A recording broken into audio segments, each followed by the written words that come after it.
এই 3D ডায়াগ্রামের মাধ্যমে আজ আমরা দেখব ফিমেল রিপ্রোডাক্টিভ সিস্টেম অর্থাৎ স্ত্রী জননাঙ্গ। প্রথমেই আমরা চিহ্নিত করব এই মামারি গ্ল্যান্ড অর্থাৎ স্তন গ্রন্থি।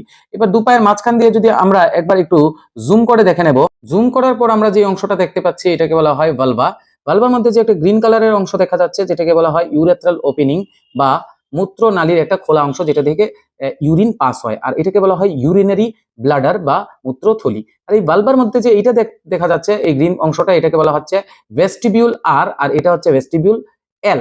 আর এই যে অংশটা এটাকে বলা হয় লেভিয়া মাইনোরা। লেভিয়া মাইনোরাকে আমরা যদি সরিয়ে দিই, যে একটা তোমরা পথের মতো দেখতে পাচ্ছ রাস্তার মতো, এটাকে বলা হয় ভ্যাজাইনা অর্থাৎ যৌনিপথ। এবং এই ওপেনিং দিয়ে সেক্সুয়াল ইন্টারকোর্সের সময় মেল রিপ্রোডাক্টিভ অর্গান অর্থাৎ পেনিস এটা দিয়ে যায় এবং স্পার্ম এইখানে রিলিজ হয় এবং স্পার্ম এই যৌনি দিয়ে এসে এই ইউটেরাস অর্থাৎ জরায়ুর মধ্যে দিয়ে এসে এবং তার সঙ্গে যুক্ত ফ্যালোপিয়ান টিউবস অর্থাৎ ডিম্বনালীর মধ্যে যায়। এদিকে